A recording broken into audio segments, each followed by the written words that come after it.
Okay, so this is going to be an important video. If you want, this is going to be a very important video if you want to run really good ads for your home improvement business. And running really good ads isn't difficult, but it takes some thinking, right? You can't just you can't just go into ads wanting to put a link to your website and then some like picture of somebody working on a house and expect to get a bunch of leads, right? You want to have a methodology to what you're doing. You want to know what you're doing.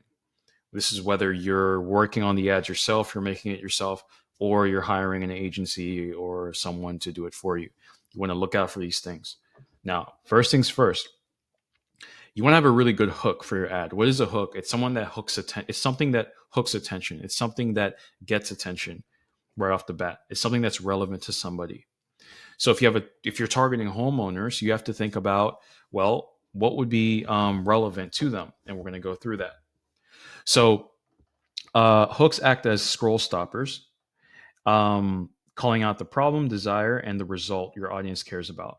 So examples are, hey, homeowners in insert state, right? So it could be Denver, Colorado, or it could be Arlington, Virginia.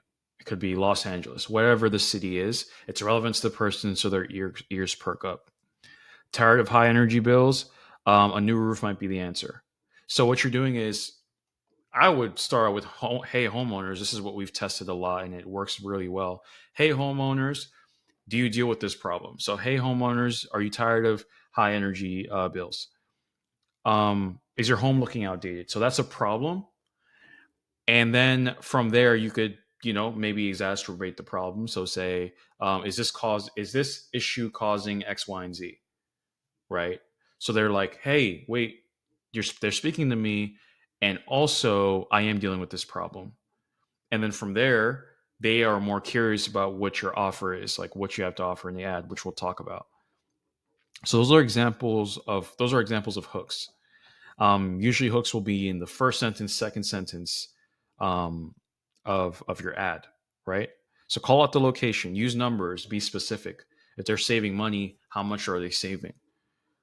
Because that really drives curiosity. Now, emojis. I know if you don't use emojis in your ads, you're probably like, emojis. Emojis go a long way because what do? They grab attention. They stand out, especially on Facebook where people are looking at cat videos and they're scrolling a lot. Your ad has to stand out more than just the creative. So on your ad copy, you want to have emojis. 1 to 3 per sentence, readable. Match the theme, tools, houses, savings, lightning, thumbs up, whatever is related to what you offer, right? Make it relevant to it. And don't put too many emojis. It looks spammy. Don't do that.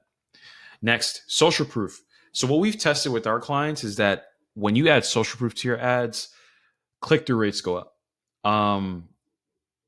Because usually that testimonial that we put is very relevant to the ad. So it's a testimonial of somebody that has claimed that offer, that has gotten that service done. And because of that, the person reading this ad is more interested because they see that there's social proof, right? So pull a quick quote from a customer of yours and put that in your ad. For example, they did my roof in 3 days and it looks amazing. Or summarize results over 100 5-star reviews from local homeowners in city. I personally think this type of testimonial is a little bit better from like a real person, and such. And with your creative, you can test screenshots as well or video testimonials from your clients as the ad creative itself, and that can go such a long way, right? Kind of like a user generated content type of deal. Now, probably the most important part of your ad is the offer. Because without a good offer, you might find that you get a lot of impressions, maybe people comment, okay, but they don't really opt in, they don't become leads. So your offer needs to actually be good to your demographic. So examples of some solid offers are free roof inspection plus quote. Maybe you could add on something else. $500 off all bathroom remodels booked before Friday. 0% financing available, limited spots. What you notice with all these offers is they have some sort of urgency to them. And you want to have real urgency to your offers because you don't want people to be like, oh, that looks nice. And then they're like, I'll look into it later. You want it to be like, hey, the last day is like Wednesday, the last day is Friday, limited spots, only so many vouchers we're giving out. That increases the chances of people actually opting in. So if your ads aren't working that well, you have to ask yourself, do I have urgency and scarcity at play? And this is real urgency and scarcity. You're not just making this stuff up. It creates a lot of value in the eyes of people when you do that. Next, clear call to action. Have a very clear call to action. Okay, they saw your ad, they read it, they're interested. What do they do next? Click here to learn more. Learn more is probably my favorite call to action. They click there, they go to your funnel website. You should have a funnel, or they go to your Facebook form that they fill out their information, right?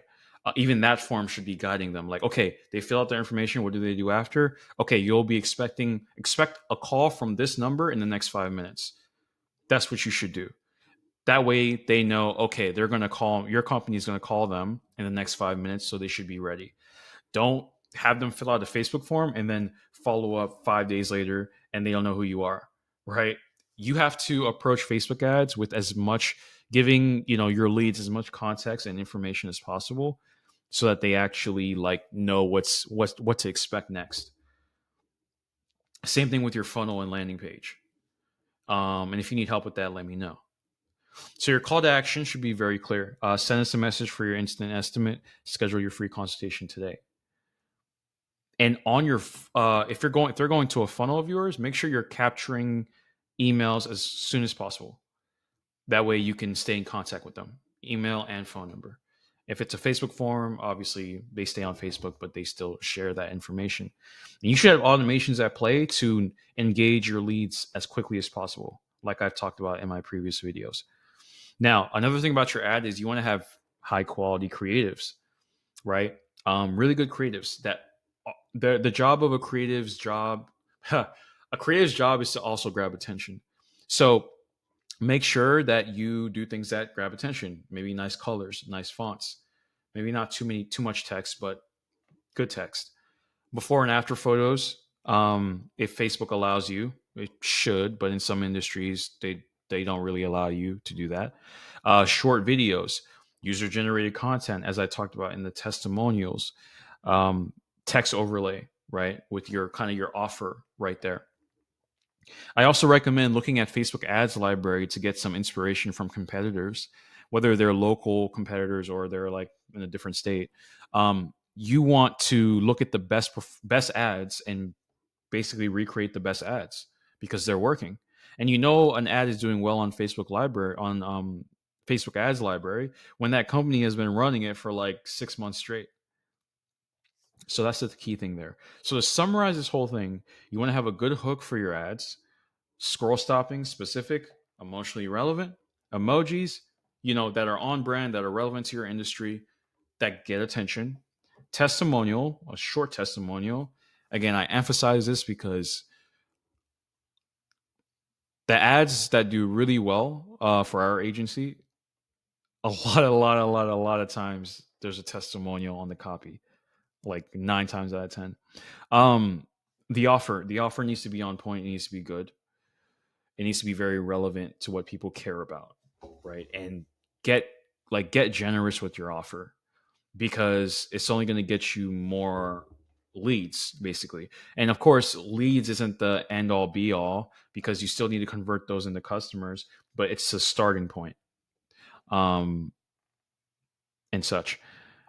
Call to action, be direct and clear about what they should be doing next. And then you're creative. Make sure that it is high quality. I think Facebook even has a score that scores the quality of your ad. So you can look at that score in your Facebook ads dashboard as well. So that's the anatomy of a great Facebook ad, right? Not complicated, but definitely multiple things to remember. And of course, there's other factors here where it's like budgeting. What ads should you keep on? What ads should you turn off? When should you do it? All those things. If you have any questions on that, let me know. I'd be happy to offer you a consultation if you need help with that. Hope you gained a lot from this video, and I'll catch you on the next one.